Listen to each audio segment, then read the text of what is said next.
Olá, esse é mais um episódio do quadro Direto ao Ponto, onde eu analiso e recomendo otimizações nas matrizes de bordados desenvolvidas pelos nossos alunos lá da eBordados Academy. Eu sou o Gixson de Oliveira, certificado em qualidade de programação de bordados pela Wilcom e também pela Barudan.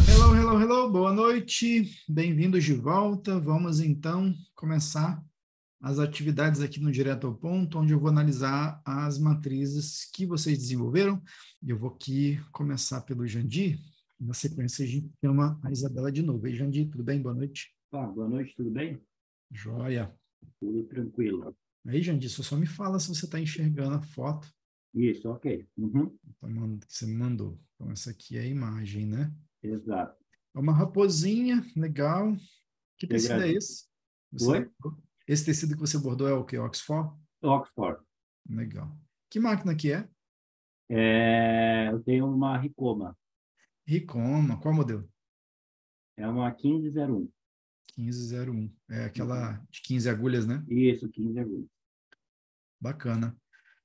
Uhum. Então, tá. Fez aqui um degradezinho nesse sol. Esse Isso. aqui é o rabinho da raposa, as patinhas pretinhas em ponto cheio.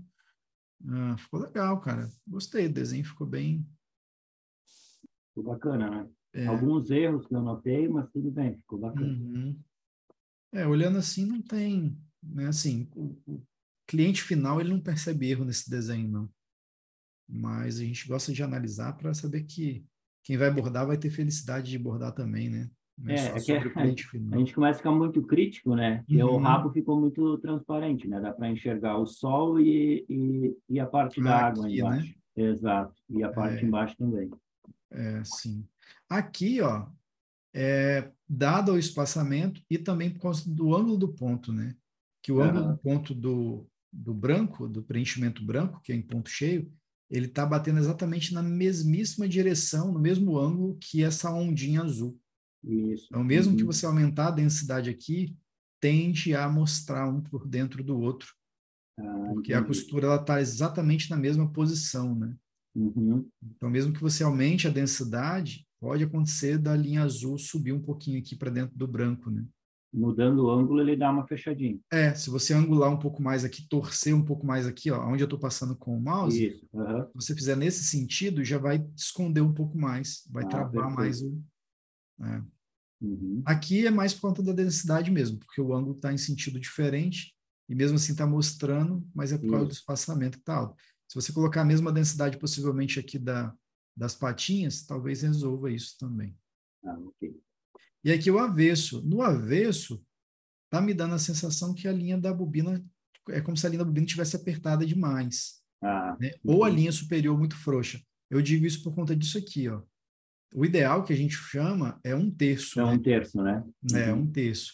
Então, se essa coluna aqui tiver em torno de 3, 4 milímetros, eu esperava ver um pouco mais de linha branca da bobina aqui, tá? Tá. Mas, assim, isso vai muito de máquina para máquina, tá? Isso é muito indicado para máquinas domésticas, industriais também.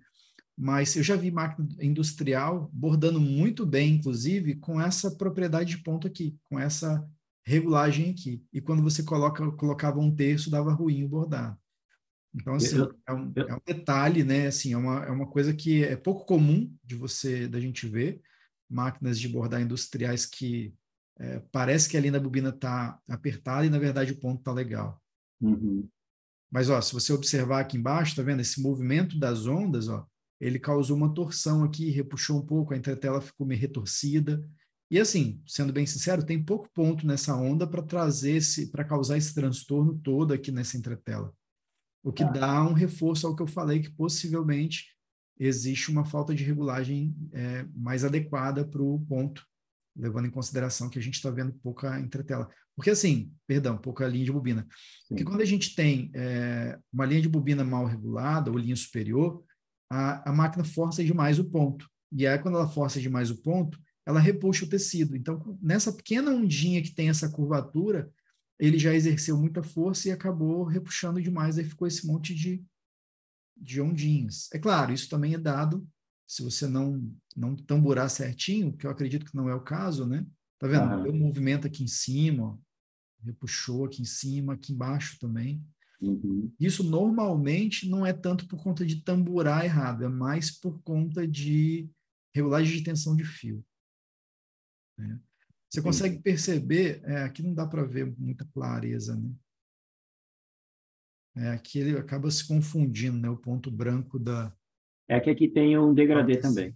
seca. Também tem muita luz aqui, né? Parece que é a linha da bobina, mas não é. É luz, é reflexo de luz certamente do flash da câmera, coisa do tipo.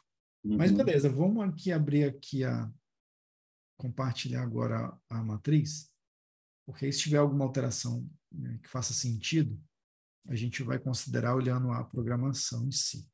Então, peraí que eu vou compartilhar de novo a tela com você. Está enxergando a minha tela de novo? Ok. Com a Uhum. matriz? Isso. Bom, vamos lá então analisar essa matriz aqui, Jandir. Ela tem 12 repetições, né? 12 trocas de cores, não necessariamente cores diferentes. Eu Isso. estou vendo aqui que a gente tem a presença da cor marrom em 3 etapas, em 3 momentos diferentes do desenho, assim como a gente tem a cor 12, que é o laranja, em 2 momentos diferentes. Isso. O branco tem 2 momentos diferentes, tá? Claro que a sua máquina é uma máquina industrial, né? E ela tem 15 agulhas. Então fica muito fácil você determinar, a agulha que está ali em amarela, você quer que borde na primeira etapa. Depois você repete, se o marrom, que aqui está representado pela cor 14. Isso. Suponhamos que a agulha que está a linha marrom seja, sei lá, a agulha 9. Beleza, então aqui, quando chegar nessa etapa 4, você coloca a máquina para bordar a agulha 9. Quando chegar nessa etapa aqui de novo, repete a agulha 9. E aqui de novo, repete a agulha 9. Então, para você que tem uma máquina industrial com multi-agulhas, um desenho de 12 cores, mesmo que as cores se repitam, não tem problema, tá?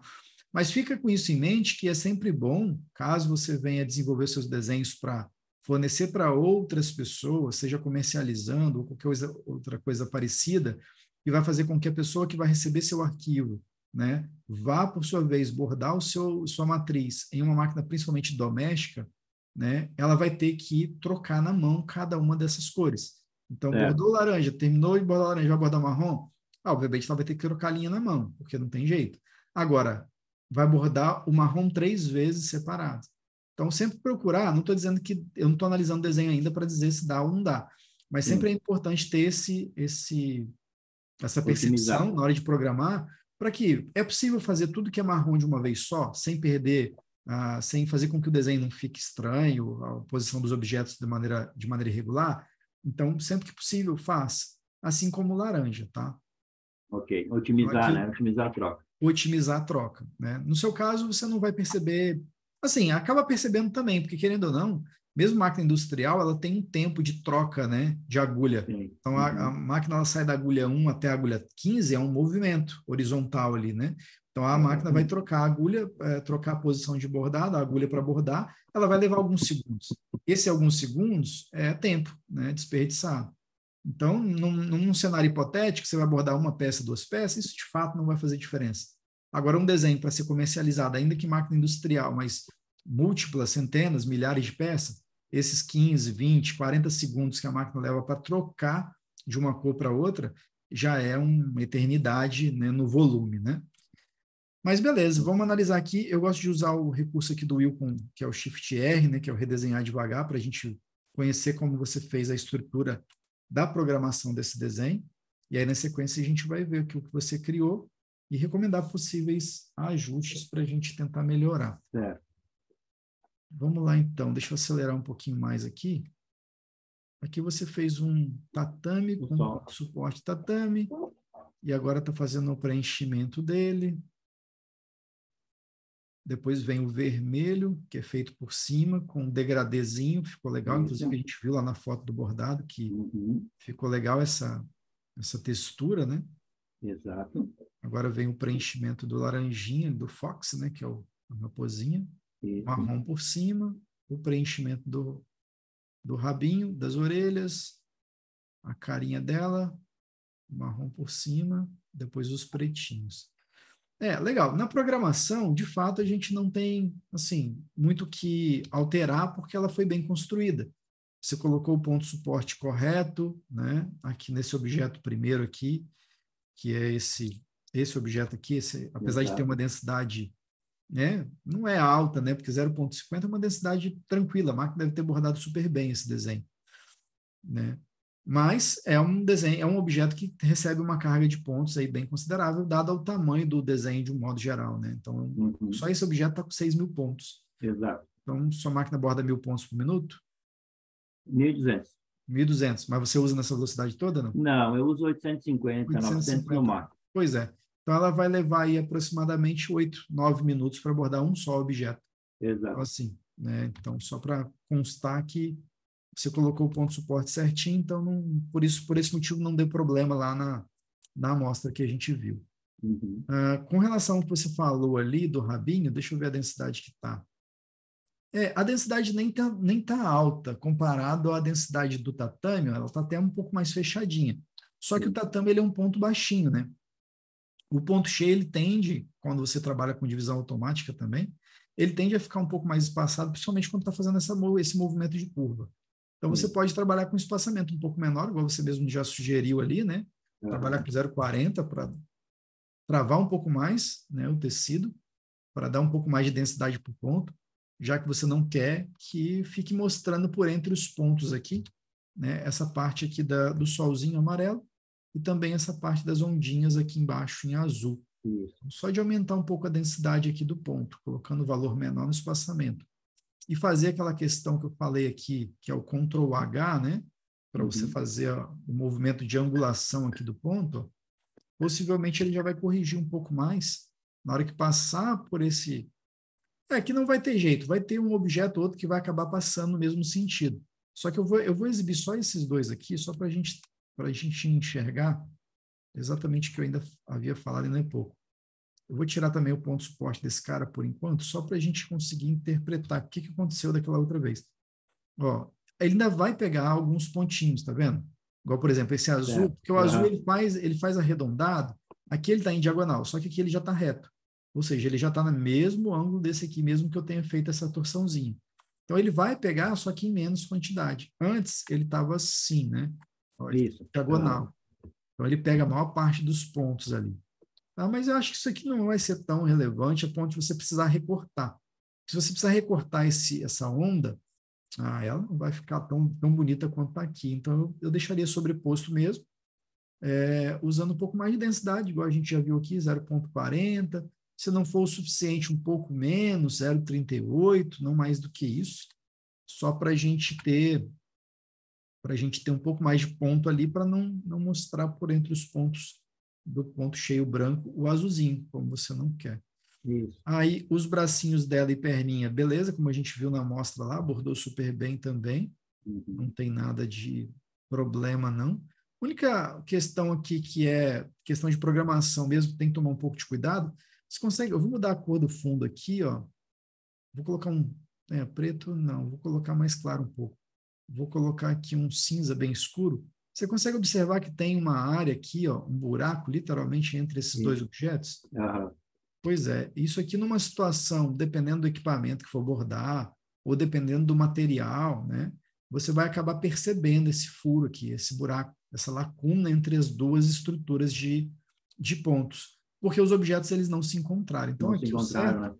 exato, aqui o certo é você pegar os dois objetos que vão, os primeiros dois objetos que são os objetos de estrutura, né, e colocar Sim. para que eles façam esse deverzinho de casa aqui, ou seja, eles se aproximem mais, né? Justamente para a gente evitar esse possível desencaixe na hora de bordar esses dois elementos em tatame aqui. Tá vendo? Ó, Entendi. corrigiu, ele ficou Uhum. fechadinho. Fechou. Essa é a recomendação nesse caso aqui, porque no bordado que você mostrou ali, não deu essa falha. Só Não, que não deu. isso bordado em outro tipo de matéria-prima, pode acontecer do tecido se movimentar um pouco mais e ficar essa falha. Essa falha ficar mais aparente, na verdade. Uhum. Ah, tá, deixa eu ver o que mais aqui. Tá. Tem uma coisa que você usou no tatame que, assim, eu não gosto de usar quando os pontos são pontos convencionais, pontos com a densidade, pontos tatame com uma densidade convencional, que é essa que você está usando aqui em torno de 0,40, 0,50, né? que é esse pesponto aqui, ó. Na propriedade do ponto tatame, quando você clica no objeto e vem aqui na aba de enchimento, a gente tem essa propriedade chamada pesponto. Essa Entendi. propriedade é o que vai fazer com que a extremidade do trabalhado tatame seja aplicado de uma maneira diferente. E ele vai seguir fielmente o desenho da gravura da própria ferramenta. Então, esse pesponto diagonal, ele vai abrir literalmente, ó, um espaçamento bem exagerado nas extremidades, de modo que ele vai cobrindo mais, ele vai fechando mais o centro do objeto. Eu não gosto desse aqui para esse fim aqui. Para esse objeto aqui, eu utilizaria o padrão, que é justamente o primeiro, que é esse aqui, ó. Porque ele dá uma carga de pontos bem menor para o desenho, tá? O desenho vai ficar até mais leve. Quer ver? Vamos pegar esse aqui, ó, 3.624 pontos, ele está nesse momento. Eu vou clicar no pesponto aqui, ó, e ele já caiu, ó, de 3.624 para 3.413. Então, ele já reduziu só em um objeto aqui, né, cerca de 200 pontos. Então, um objeto ele já reduziu 200 pontos. E ele não vai ficar com a qualidade ruim, ele vai ficar com a qualidade boa ainda assim. Tá? E a gente vai ter aí um desenho mais otimizado, né, sem danificar o tecido. Como o tecido que você bordou é um tecido certamente, de certa forma, um pouco rígido, ele não sofre tanto o deslocamento do trabalho. Eu estou estudando. Então, ele não sofre tanto. Mas, tecidos mais maleáveis, como a malha, por exemplo, ele pode sofrer mais. E aí isso tende a aumentar quando a gente usa esse tipo de acabamento aqui no pesponto do tatame. Então, eu prefiro trabalhar sempre com esse primeiro aqui, que é o pesponto padrão, inclusive o nome dele. Procura trabalhar só com esse pesponto aqui, quando a gente vai trabalhar, sei lá, um espaçamento bem alto, densidade do ponto, sabe? Coisas do tipo. E aí você vai ter aquele desenho mais, aquele delineado, né? Da extremidade ali do ponto tatame, né? E esse aqui ele é melhor porque a máquina vai bordar com mais facilidade. Deixa eu ver o que mais aqui. Isso vale tanto para todos os objetos em tatame, né? Não vou aplicar em todos aqui, mas é válido para todos eles. Tanto para os de cima aqui que você aplicou o degradê, que é o caso desse aqui, por exemplo. Os que você aplicou degradê, digamos que você pode ter essa liberdade de explorar mais esse ponto aqui, essa propriedade do pesponto, que é o pesponto para a borda, sem muitos problemas. Por quê? Porque você tem um espaçamento bem maior. Haja vista que você trabalhou um espaçamento grande por conta do espaçamento aqui sanfona, que é o degradê que a gente conhece, né?